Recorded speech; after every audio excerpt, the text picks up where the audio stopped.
Gara dalagaatti deemaa amma hundi keessanuu kiristoo jedhama.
Gara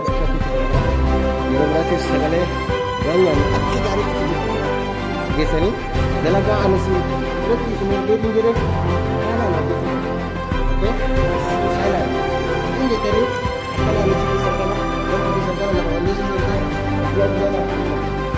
oke siap yes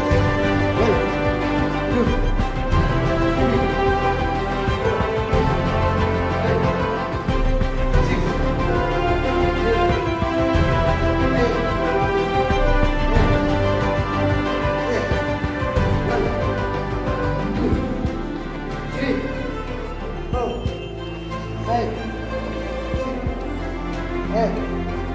Two.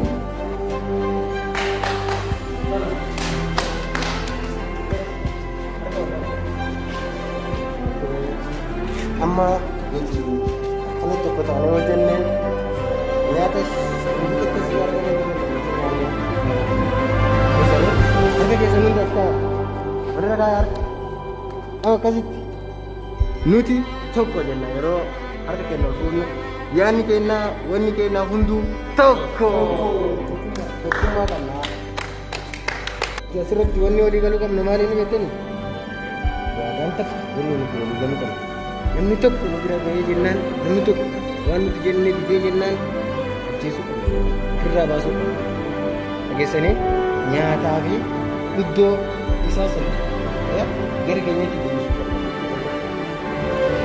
untuk menara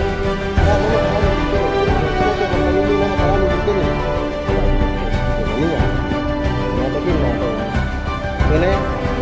karena calon mau bikin apa dan cek maka dia mau lingkar di sini maka kami kalau lingkar nanti wadah ini